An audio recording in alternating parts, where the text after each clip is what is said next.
Pessoal, bom dia para todo mundo. Vamos falar um pouquinho sobre o jogo de ontem. Vasco da Gama 1, Botafogo 2, em São Januário. Um resultado justo. Botafogo, dentro da proposta que teve, conseguiu executar melhor e foi merecedor da vitória. O Vasco que entrou no seu tradicional 4-1-4-1, porém o Renato fez algumas alterações na equipe. Os jogadores que a torcida queriam que não estivesse mais no time titular, o Renato tirou. Paulo Henrique começou no banco, nem entrou. Nuno Moreira começou no banco, entrou no segundo tempo. O Hugo Moura saiu do time para a entrada do Cauã Barros. Então, assim, a estrutura que o Renato montou foi basicamente a mesma de jogos anteriores. Porém, ele fez uma alteração que foi a seguinte: o Vasco jogou com o Puma, Saldívia, Robert Renan e o Cuiabano, o Barros aqui, e à frente do Barros, uma outra linha com 4. E aqui é que começa a mudança, porque não foi uma simples troca do Nuno Moreira pelo Rojas. Ele mudou o posicionamento do Tietê. O Tietê, que jogava na linha dos volantes por dentro com o Thiago Mendes, o que aconteceu? O Tietê foi aberto na ponta direita e o Rojas foi quem, em tese, entrou aqui. Porém, o Rojas nunca ficou aqui nesse meio espaço pelo lado direito. O Rojas ele deu uma circulada pelos setores.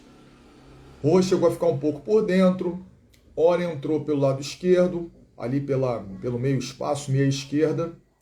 E quando o Vasco não tinha a bola, o Rojas se aproximava do David. E aí o Vasco passava a marcar num 4-4-2. O Botafogo, por sua vez, entrou num 4-3-3 clássico, embora o Botafogo não tenha ou não teve a figura do meia central. Os 3 jogadores que o Botafogo teve no seu meio do campo eram 3 volantes, porém volantes que marcam e volantes que jogam.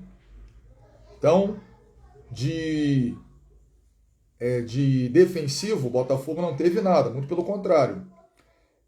O jogo começa com o Vasco com a posse, e aí eu tenho as minhas dúvidas se esse time do Renato não é um time para jogar no contra-ataque.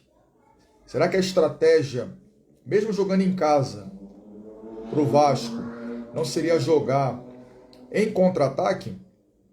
Porque o que aconteceu nesse jogo? O Vasco teve a posse, teve a bola, chegou a bater no primeiro tempo 52% de posse de bola, consequentemente 48% para o Botafogo, mas o Vasco não ameaçou o gol do goleiro Raul. O Vasco foi inofensivo no primeiro tempo, uma partida ruim. O Vasco teve problemas em alguns momentos com saída de bola, porque em alguns momentos o Botafogo subia a marcação. O Vasco teve um pouco de dificuldade. O lado esquerdo do Vasco, que é um lado forte, com o Andrés Gomes e com o Cuiabano, não funcionou, porque o Botafogo tem o lado direito forte, porque tinha Vitinho e o Júnior Santos. Então, foi um duelo tático durante o jogo. Então, teve esse duelo do lado esquerdo do Vasco com o lado direito do Botafogo. O Andrés Gomes não apareceu. Ele até tentou, mas ele não foi eficiente. O Cuiabano muito mal no apoio, principalmente. O lado direito do Vasco, aonde você tinha o Tietê deslocado por ali, não houve diálogo do Tietê com o Puma Rodrigues por aquele lado. O lado direito do Vasco não existiu no primeiro tempo. O lado esquerdo do Botafogo com o Alex Telles e o Matheus Martins por aquele lado. O Alex Telles nem tanto, mas o Matheus Martins, ele foi relativamente bem por aquele lado, aproveitando a péssima atuação do Puma. Então o Matheus Martins foi bem por ali. E aí vamos lá. Falado desse duelo tático, como foi o jogo?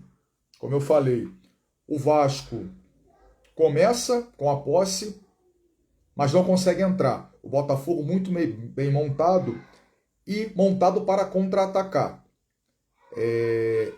Esse treinador interino, né, o Belão, ele montou o Botafogo para jogar no contra-ataque, para jogar no erro do Vasco. Então, se você vê as duas propostas, a proposta do Vasco de ter a posse e tentar agredir, e a proposta do Botafogo de jogar em contra-ataque, essa proposta de jogar em contra-ataque prevaleceu.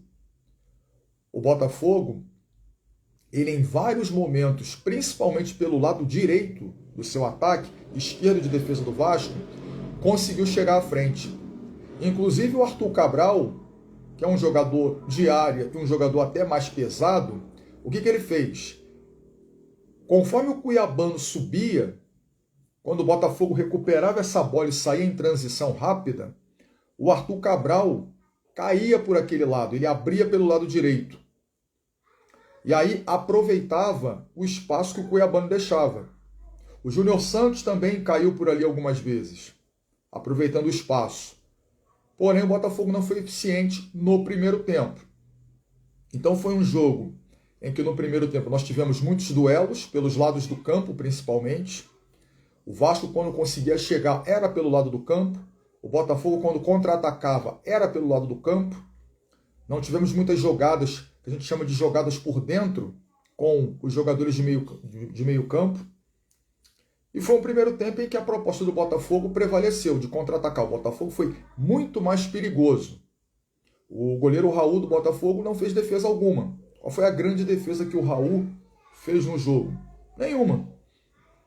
O Léo Jardim fez algumas defesas. Não foram defesas tão difíceis assim, mas foram feitas.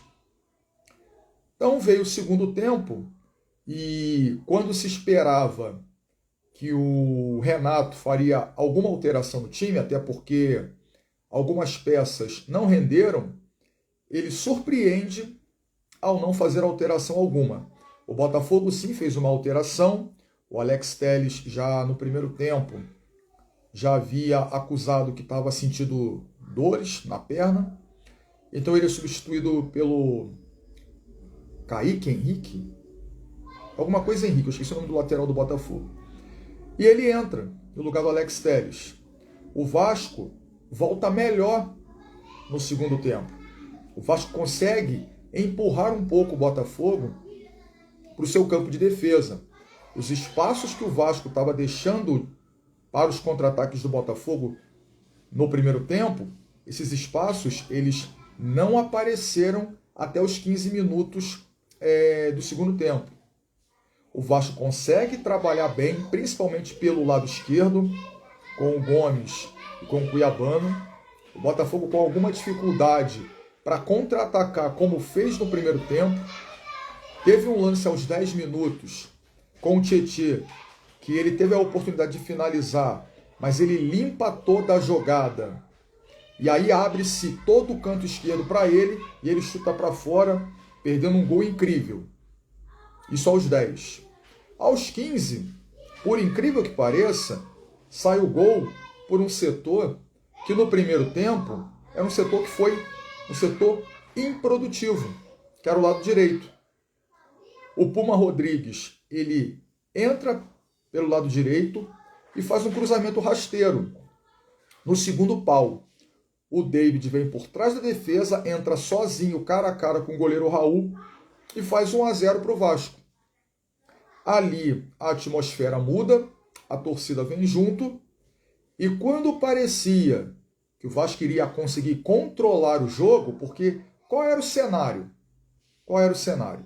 O que poderia ter sido feito caso o Vasco aproveitasse com mais tempo a vantagem que fez? O Vasco poderia chegar, Botafogo, toma a bola e me agrida, porque aí eu vou te contra-atacar. Porque, como eu falei no começo, esse time do Renato, ele vai ter, em tese, melhores resultados ou melhores atuações jogando em contra-ataque. Porque, convenhamos, construir é muito mais difícil do que você ser reativo. E convenhamos também, o Vasco não tem tantas peças assim que o faça ser um time propositivo. Eu vejo esse time do Vasco muito mais um time para jogar de forma reativa do que propondo. E aí o que acontece? Não deu nem tempo do Vasco chegar, Botafogo, toma a bola e me agrida, que eu vou te contra-atacar. Não deu tempo, porque 3 ou 5 minutos depois, o Botafogo empata o jogo. E, aliás, os gols do Botafogo, muito em função de falta de atenção dos jogadores do Vasco. Como é que sai o primeiro gol do Botafogo? O lance segue pelo lado esquerdo de ataque do Botafogo, para resumir, para quem não viu o jogo, para quem não viu o gol. A bola está do lado esquerdo de ataque do Botafogo, o Edenilson está caído dentro da área do Vasco, e o Botafogo, que está com a bola, não parou o jogo. O juiz não parou o jogo. E os jogadores do Vasco ficaram preocupados com o Edenilson dentro da área caído. Perderam um pouco o foco do lance. Ao cruzamento da esquerda para a direita, e o Vidalba, que havia entrado no lugar do Júnior Santos, da quina da pequena área, cabeceia a bola, encobrindo o Léo Jardim. E aí, ali o Botafogo empatava. Ali era, acho que empatou aos 15. Se foi com 3 minutos, foi 18, no máximo 20 minutos. Ou seja, um intervalo muito curto entre o gol do Vasco e o gol do Botafogo. O Botafogo, então, ali empatava o jogo, com o Léo Jardim sendo encoberto, com uma cabeçada da pequena área. Tá? Ali a discussão, o Léo Jardim falhou, não falhou. Acho que falhou, porque você tomar um gol de cobertura por ali é inadmissível. Mas outros acham que não houve falha. E ali o Botafogo empatava o jogo. Então o jogo voltava ao cenário anterior. Um Vasco que jogava em casa, um Vasco que precisaria propor o jogo. E o Botafogo novamente naquele cenário de contra-atacar. Ficou um jogo aberto, o Vasco com a bola, podendo agredir, o Botafogo perigoso em contra-ataques, e eis que ali por volta dos 30 alguma coisa do segundo tempo, o Matheus Martins, pelo lado esquerdo de ataque, novamente o lado direito do Vasco, que apenas só fez o gol com o Puma, cruzando para o David, mas foi um lado que não atacou e marcou mal, com falta de atenção. O Puma Rodrigues se desliga na marcação Matheus Martins, ele de frente acerta um chutaço, que a gente chama daquele chute de rara felicidade, aquele chute que o cara só vai acertar outro daqui a não sei quanto tempo, acerta um golaço, acerta praticamente o ângulo do Léo Jardim, que não pulou na bola porque não tinha muito o que fazer. Repito, outros falaram, ou falariam, dava para ter ido na bola. Para mim não dava, foi um chutaço mesmo, então sem possibilidade do Léo Jardim pegar aquela bola. O Botafogo virava o jogo e aí o Vasco sentiu. O Vasco foi para cima? Foi. Mas já foi na base da desorganização, na base do vamos que vamos, mas organização já não teve mais. Os jogadores que o Renato colocou, Nuno Moreira, o Spinelli, quem mais que ele botou? Nuno Moreira, Spinelli, ele botou mais alguém. Não lembro agora quem foi que o Renato botou, mas ele botou 3 jogadores. Não renderam. O Spinelli dos 3 que entraram foi o que ainda tentou alguma coisa, mas sem sucesso. O jogo foi andando, e o Botafogo acabou vencendo o jogo de forma justa. Porque foi um time que dentro do campo conseguiu colocar em prática o seu plano de jogo. O plano de jogo do Botafogo simplesmente foi ser reativo e aproveitar os espaços que o Vasco iria dar com naturalidade. O Vasco jogava em casa. O Vasco é quem tinha que propor o jogo. E o Botafogo, de forma inteligente, se montou de forma reativa, para explorar os espaços que o Vasco quer deixar. O Vasco, por sua vez, teve problemas na sua criação, e é um problema recorrente, desde o Diniz. O Vasco já tinha problemas quando tinha a bola para propor jogo. Aí você vai falar, mas o Vasco do Diniz enfiou 6 no Santos. Mas o Vasco do Diniz enfiou 5 no Internacional. Pois é, times frágeis. E o Vasco se aproveitou disso. Agora, quando o Vasco pegou um time que defensivamente é bem postado e ofensivamente tem saídas inteligentes, o Vasco teve dificuldade. Muita dificuldade. E se a gente pegar o recorte do Renato, desde que ele assumiu contra o Palmeiras, o Vasco do Renato não joga bem os dois tempos. O Vasco do Renato, ele joga bem um tempo ou parte de um tempo. O único jogo, na minha visão, que o Vasco jogou relativamente bem os dois tempos foi na estreia contra o Palmeiras. Acho que o primeiro tempo do Vasco com o Palmeiras foi equilibrado. O segundo tempo do Vasco foi melhor do que o Palmeiras, tanto que virou o jogo, jogando bem. Agora, contra Cruzeiro, um primeiro tempo ruim, um início de segundo tempo avassalador, que virou o jogo e só não venceu porque o Barros foi expulso. Contra o Grêmio, o Vasco joga bem 40 minutos e depois se perde. Contra o Coritiba, jogou bem um pouquinho do primeiro tempo e depois não jogou mais bola. Contra o Fluminense, foi dominado boa parte do jogo. A parte final do Vasco, na base da superação, o Vasco consegue virar o jogo.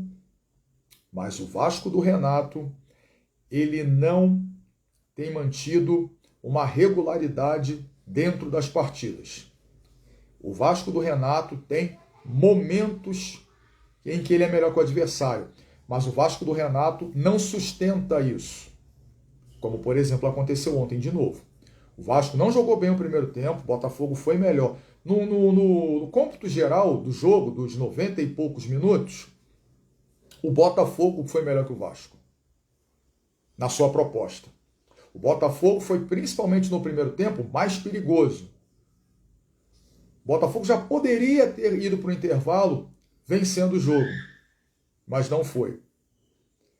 E agora só falando da arbitragem, né? Vamos falar da arbitragem aí, porque a arbitragem foi polêmica ontem, né? Muito se fala na possível expulsão do Saldívia no lance com o Matheus Martins, né? E aí o que acontece? Um lance de contra-ataque do Botafogo, o Matheus Martins estava próximo da entrada da área e o Saldívia vem, dá um carrinho deslizando, tá? O juiz marca a falta e dá cartão amarelo para o Saldívia. Os jogadores do Botafogo pediram cartão vermelho, por entenderem que o jogador iria na cara do gol e o Saldívia, de fato, era o último homem. Mas vamos analisar isso aí. Eu, no primeiro momento, até achei que era para vermelho, mas depois eu parei, olhei, vi de novo e pensei assim, o Matheus Martins, ele não estava indo exatamente na direção do gol. O Matheus Martins, ele estava indo em linha reta na linha de fundo. Aí vocês podem falar, mas se ele passasse, ele ia fazer a diagonal para sair na cara do Léo Jardim. Ok, isso aí é uma outra coisa.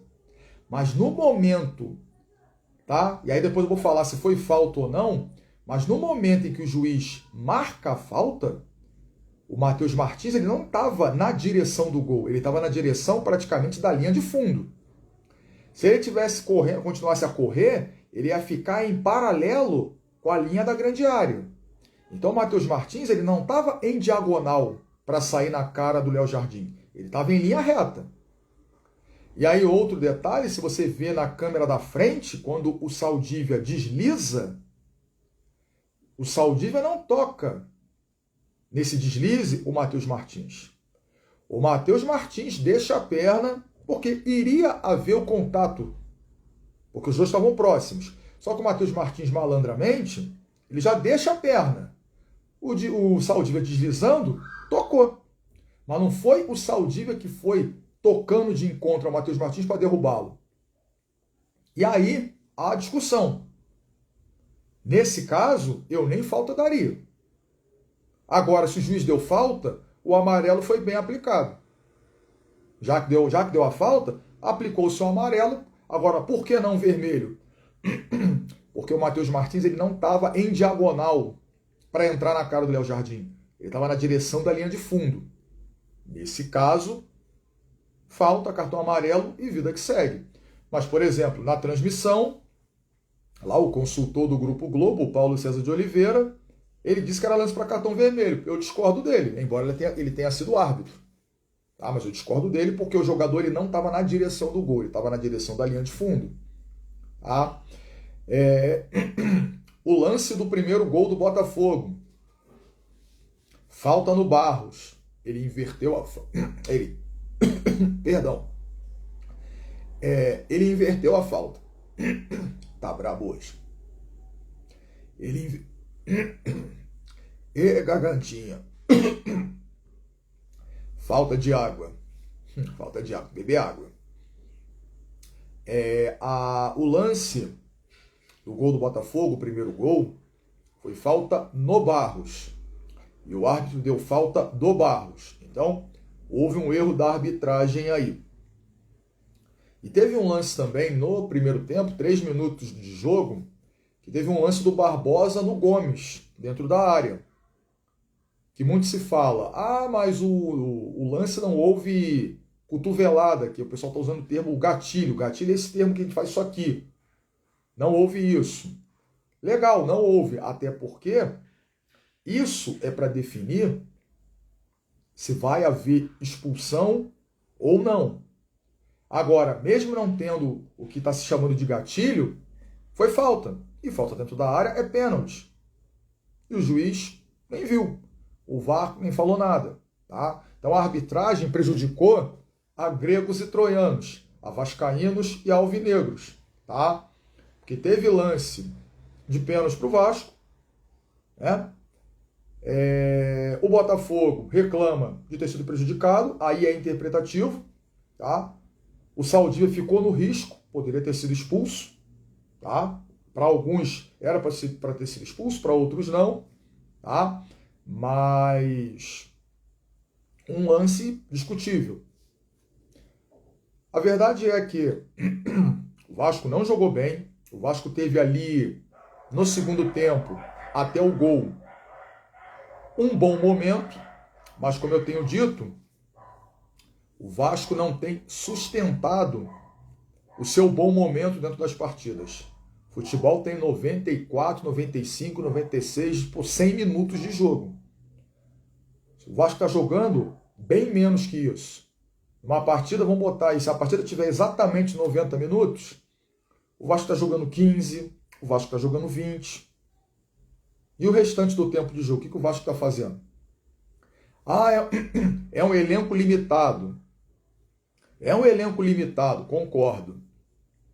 Mas essa irregularidade dentro das partidas tem que ser vista.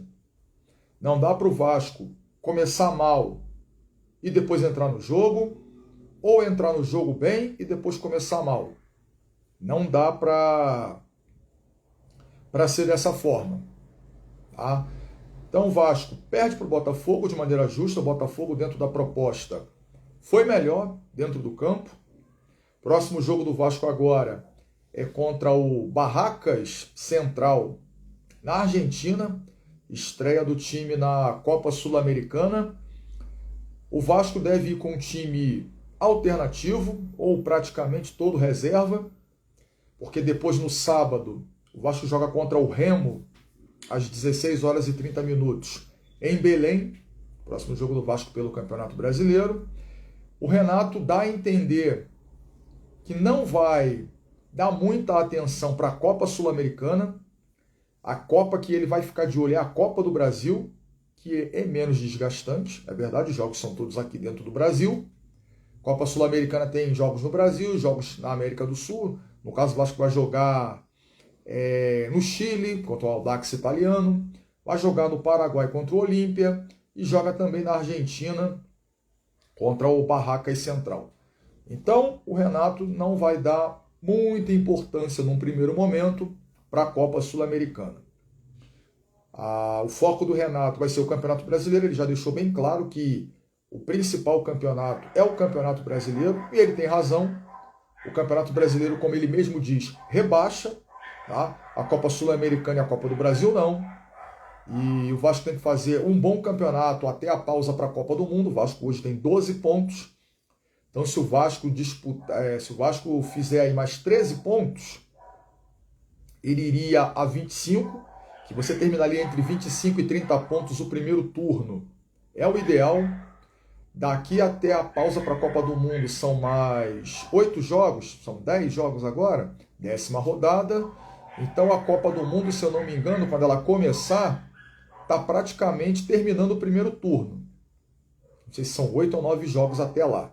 Se forem 8 jogos, são 18 jogos, vai ficar faltando um jogo para acabar o primeiro turno. Mas aí são 8, 9 jogos. Se forem 8 jogos, são 24 pontos em disputa. Se forem 9 jogos, são 27 pontos em disputa. Desses 24 a 27 pontos, o Vasco tem que ganhar ali de 13 a 15 pontos, pelo menos, para poder parar para a pausa da Copa do Mundo, parar bem posicionado e sem preocupação. Terminada a Copa do Mundo, nós vamos ter um outro campeonato brasileiro. E por que outro campeonato brasileiro? A janela vai ser aberta. E aí, as equipes vão contratar. Então, a janela esse ano ela fechou agora em março, né, para contratações de jogadores vindos de fora do Brasil. Você pode, se não me engano, ou já fechou também, poderia contratar jogadores aqui do Brasil, desde que tenham jogado algum campeonato estadual. Mas vai ser um outro campeonato na volta da Copa do Mundo. Até porque, como eu falei, os clubes vão contratar jogadores. E o Vasco, principalmente, precisa de reforços, urgentes. O Vasco precisa de jogadores para o seu ataque. O Vasco precisa de jogadores para o seu meio do campo. E o Vasco precisa de um zagueiro, que seja aquele zagueiro que chegue para assumir a posição e falar: eu sou o cara que vou comandar a defesa aqui. O Vasco precisa desse jogador. O Vasco precisa de volantes com qualidade para poder, de repente, substituir um Thiago Mendes. O Thiago Mendes já tem 33, 34 anos. Não é um jogador para você ficar colocando e jogando em sequência, porque não aguenta. O Vasco precisa de meias, articuladores de jogadas. Porque o Vasco é muito pobre na criação de jogadas. Praticamente, se você for parar para analisar, o 10 do Vasco hoje, o articulador de jogadas do Vasco hoje, é o Thiago Mendes, que é um segundo volante. Então o Vasco precisa de um meia ou de meias para jogar e deixar o Thiago Mendes na dele, que é vindo de trás. O Thiago Mendes é um camisa 8. É um segundo homem do meio do campo que aproxima, que faz associação com os meias. Mas o Vasco não tem meias. O Vasco precisa ver essa questão de jogadores do lado do campo. O Andrés Gomes já está manjado, todo mundo já sabe como é que ele joga. O lado direito, principalmente. Cadê o jogador pelo lado direito? O Marino que veio, desculpa, não disse ao que veio. O Marino, ele erra tudo que ele tenta. Tudo. Ele é um jogador que... Qual seria a função do Marino, na minha visão? Já que o Marino é um jogador destro, que joga pelo lado direito, ele tem que ir na linha de fundo. Ou fazer associação com o lateral direito. Ele, quando entra, ele corta muito para dentro, ele parece um canhoto jogando pela direita. Ele pega e corta para dentro. Faz muito isso, sendo que ele é destro. Já que ele está cortando muito para dentro, o lateral precisa passar. Aí o que acontece? Ele corta para dentro e o lateral não passa. Só que, na minha visão, ele deveria ir mais na linha de fundo. Explora mais a linha de fundo. Está parecendo o ponta isopor. É o ponta que não vai no fundo.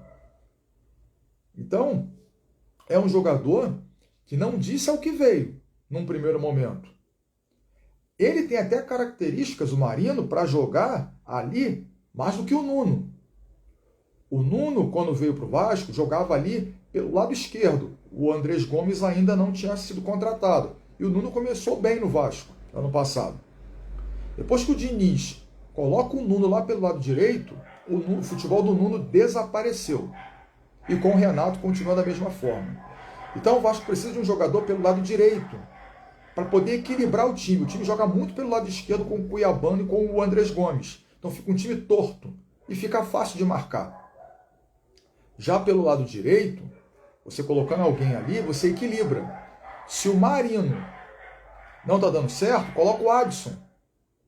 O Adson a gente já sabe como é que joga. É um canhoto pela direita que vem cortando para dentro. Ele vai abrir o corredor para o lateral. E sendo o Adson esse jogador que vem da direita para dentro, ele vai fazer associação com jogadores de meio campo em algum momento. E o lateral passando por trás, abrindo o corredor. Então pode o Adson, quando jogar por ali, tanto cortar para dentro para tentar uma tabela, tentar um arremate, ou tocar para o lateral que for passar. Precisa-se disso. O Vasco precisa equilibrar um pouco esse time. E repito, o Renato precisa definir o que é melhor, propor ou jogar de forma reativa. Eu entendo o seguinte: fora de casa, o Vasco precisa ser reativo. E normalmente os times que jogam fora são reativos. É difícil um time que jogue fora de casa ser propositivo. A não ser um Flamengo, um Palmeiras, que são times que jogam da mesma forma dentro e fora pela qualidade que tem. Mas os demais, normalmente fora de casa, jogam de forma mais reativa. Foi o caso do Botafogo ontem. Em casa, o Vasco tem que analisar o adversário. Por exemplo, o Vasco pega uma Chapecoense em casa, até pegou e empatou. O Vasco pega uma Chapecoense, o Vasco pega um Remo, o Vasco pega um Coritiba, pega esses times assim, aí desculpa, gente, o Vasco tem que propor jogo em São Januário. Agora você pega um Palmeiras em São Januário, você pega de repente um Bahia em casa, você pega de repente um São Paulo em casa, aí você, aqui dá para negociar, ter menos posse de bola em alguns momentos, contra-atacar em alguns momentos. Não é ficar o tempo inteiro contra-atacando. Mas você pode negociar isso. Agora, em casa, você querer propor todo o jogo, seria muito bom se o time do Vasco fosse tão qualificado para fazer. E eu entendo que não é. Os melhores momentos, por exemplo, do Vasco com o Diniz, foi quando o Vasco teve pouca posse de bola. Quando você pega a bola, entrega para o adversário e fica fechado e contra-ataca. O Vasco com o Diniz teve seus melhores momentos dessa forma. Os 3-1 que o Vasco aplicou no São Paulo no Brasileirão do ano passado no Morumbi foi assim. O Vasco saía em contra-ataque. E assim o fez. Contra o Santos, o Vasco não propôs jogo. O Vasco foi reativo e jogou nos erros do Santos. Então, se joga de forma propositiva quando você tem qualidade no seu elenco. Aí você joga de maneira propositiva. Por exemplo, é inadmissível, é inimaginável você ver, por exemplo, o Flamengo com a qualidade que tem jogar em contra-ataque. É impossível. A característica dos jogadores não casam com esse modelo de jogo. Por isso que o Flamengo é agressivo, dentro e fora do Maracanã. O Palmeiras, que tem um elenco bom, em alguns momentos ele é o quê? Reativo, bola longa. E tem elenco para jogar de forma propositiva. Até joga em alguns momentos. O Palmeiras ele alterna, né? Momentos em que ele é propositivo e momentos que ele é reativo. O Palmeiras equilibra um pouco isso. O Flamengo não. O Flamengo ele é propositivo o tempo inteiro. Pelo menos com o Felipe Luiz era. E com o Léo Jardim também é. O início de trabalho do Leonardo Jardim, treinador. Mas tem sido assim. Já o Vasco não. O Vasco precisa ser reativo. Fora de casa, com todo mundo, seja reativo com todos. E em casa, analise o adversário. Dependendo de com quem for jogar em São Januário, entrega a bola para o adversário e reaja aos movimentos do adversário. Ah, mas a torcida vai pedir para o Vasco jogar e tal. E aí, jovem, beleza? Tudo bom? Seja bem-vindo.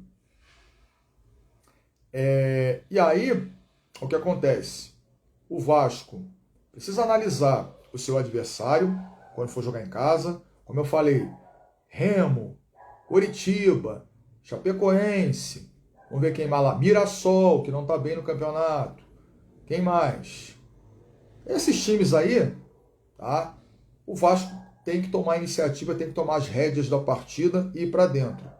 Agora, como eu falei, adversários como Palmeiras, que já foi, lá em São Januário.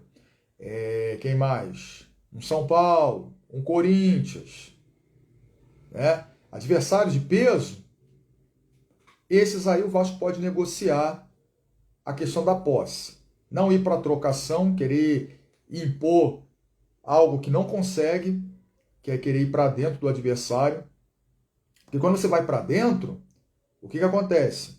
Você precisa ter uma transição defensiva boa, e o Vasco não tem. O Vasco ele vai desde os tempos do Diniz. O Vasco vai, não consegue fazer os gols, deixa a sua defesa desguarnecida e o adversário deita e rola. O adversário vai para dentro, encontra espaços. É isso que o Vasco precisa rever quando for atacar. Se tem dificuldade de fazer a transição defensiva, entregue a bola para o adversário e reaja, contra-ataque. Só que o Vasco precisa de jogadores para isso. Tem o Andrés Gomes pelo lado esquerdo, mas o Vasco precisa de jogadores também pelo lado direito para fazer isso. O famoso balanço, o equilíbrio, tá? Tanto pelo lado esquerdo quanto pelo lado direito. Se for só pelo lado esquerdo, fica fácil de marcar. Beleza, pessoal? Então é isso. Essa foi a minha análise para Vasco da Gama 1, Botafogo 2. Vasco, como eu falei, estreia na Copa Sul-Americana na próxima terça, na Argentina contra o Barracas Central, e joga pelo Campeonato Brasileiro no próximo sábado, em Belém, contra o Clube do Remo. É um jogo que dá para vencer, tá? Dá para vencer. O Remo não faz uma boa campanha, o Remo é o lanterna do campeonato, mas não acho o Vasco que vai chegar lá e vai vencer de qualquer jeito ou que a partida é fácil. Muito pelo contrário. Esse time do Remo enfiou 4 no Bahia, que está lá em cima. Tá? Então jogar em Belém é sempre difícil, tanto contra o Remo quanto contra o Paysandu. É difícil, tá? Mas é um jogo que vai ter um cenário que eu estou desenhando aqui. O Vasco pode entregar a bola para o Remo e ir para o contra-ataque. Vai ser muito natural o Remo tomar a iniciativa do jogo. Vai estar jogando em casa, vai estar à frente do seu torcedor, então naturalmente o Remo vai para cima do Vasco. O Vasco precisa ter consistência defensiva e quando tiver a bola, contra-atacar. Jogue no erro do Remo. Porque assim, a brincadeira no Campeonato Brasileiro é de pontuar. O ideal é conseguir 3 pontos. Mas se sair de lá com empate, pontuou. Mas dá para vencer. Se jogar com inteligência, se jogar sem erros e jogar com atitude e com atenção essa que faltou no jogo de ontem contra o Botafogo, se tiver atento, ligado e conseguir explorar bem os espaços que o Remo provavelmente irá deixar, dá para o Vasco vencer. Por incrível que pareça, eu acho menos difícil, tá? Menos difícil não quer dizer que seja fácil, tá? Eu acho que é menos difícil um jogo em Belém contra o Remo do que contra o Botafogo em São Januário. Por que eu falo isso? Primeiro que o Botafogo tem um time melhor que o time do Remo. Segundo, ser reativo é muito mais fácil do que ser propositivo. Para construir, dá trabalho. Ser reativo, se você estiver bem posicionado e souber explorar bem os espaços do adversário, fica mais fácil. Beleza, pessoal? Então é isso. Um abraço, boa Páscoa para todo mundo e até a próxima. Até breve. Fui!